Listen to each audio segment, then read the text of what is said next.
In 1925, the Scotsman John Logie Baird achieved the very first successful television transmission. In 2016, a posthumous Emmy was awarded to not John Logie Baird, but another Scottish inventor named Alexander Bain, who died almost 50 years before Baird's first successful transmission. This raises a big question. Why was an award for television excellence given to a man who died long before television even existed? And what does that have to do with the process that took us from only being able to transmit audio to being able to transmit images also? Well, that's what we're about to find out.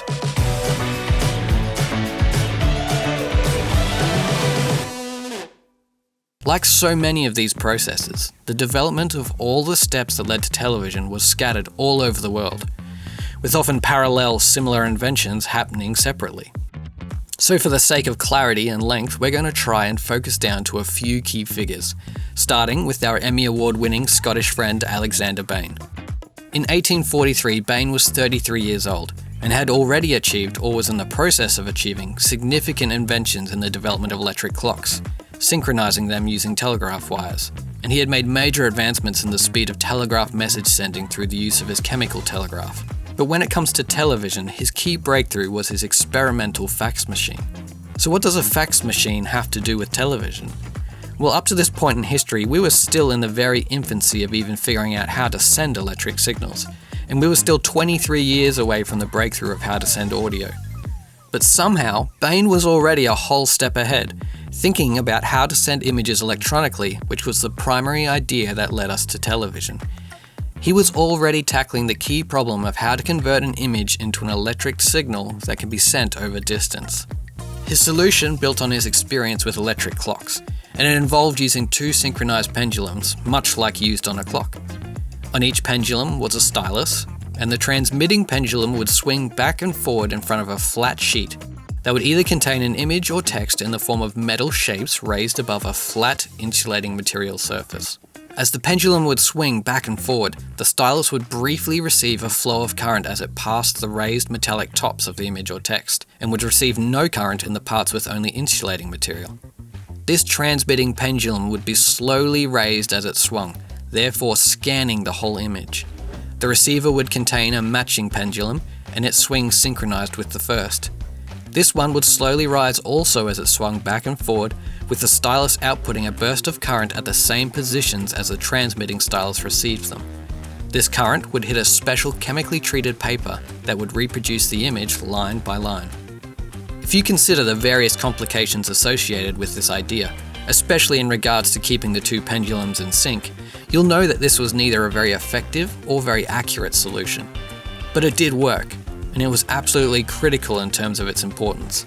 It was the first solution discovered so far that was a potential answer to the question of how do we electronically send images, and you'll see some of its key concepts still present when we get to the television.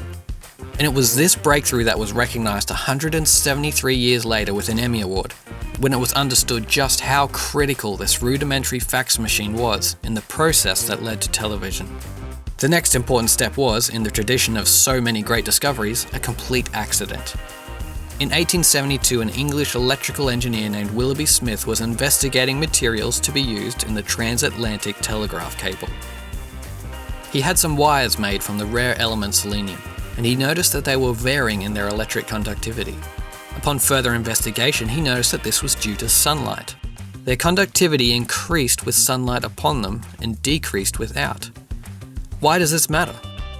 All of our perception of images is based off of light and its varying frequencies and strengths.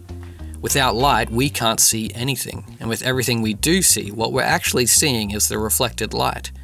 So if we were ever going to transmit an image electronically, finding a way to convert varying amounts of light into a varying electric signal would be key. And Willoughby Smith had just accidentally found our first answer to that problem. And here is where we throw back to our last couple episodes with James Clerk Maxwell and Heinrich Hertz, whose work we discussed in relation to the invention of the radio. Because the same discovery that made radio possible is also what made television possible. And that discovery is the electromagnetic wave, which Maxwell predicted and Hertz proved. But there was something else they both discovered that we didn't discuss in relation to the radio, and it's that light is also an electromagnetic wave. In those episodes, we explained that a change in an electric field will generate an electromagnetic wave, and we know this wave can transport energy through space, that can then transfer to the electrons in a receiver, causing current to flow. And it turns out that light carries the potential to do exactly the same thing, because it is an electromagnetic wave also. And when all images are composed of light, you can start to see how these pieces would eventually come together in the minds of those exploring this idea. But we must remember that everything we've discussed so far in relation to the television actually predates Maxwell's major publishing of his work, and Hertz's subsequent proving of Maxwell's predictions. So even though Smith was witnessing proof that light was an electromagnetic wave, he had no idea that was what he was witnessing. The next big step from here is where we pick up on a concept that Bain first introduced with his early fax machine, and that's the idea of scanning an image line by line to transmit it. In 1884, a German engineer named Paul Nipkow registered a patent for the Electris telescope, a device that became simply known as the scanning disc. This involved a rotating disc that had an inward spiraling sequence of holes, so that when the disc is spun, it only lets light through each of the holes in sequence, thus creating a continuous line-by-line scan of the subject being recorded. Strangely, Nipkow didn't seem to do anything with this freshly patented idea, and it lapsed within 15 years due to lack of interest. Little did he know at the time that one day he would be hailed as one of the fathers of television because of his scanning disc. It took another Scotsman to pick up the process that had started with Bain's fax machine, and this was John Logie Baird many years later in 1923, in a world where the wireless transmission of audio was now commonplace. And it's here, back in Scotland, the home of Bain's Emmy Award-winning fax machine, that we will return to next episode to continue the process.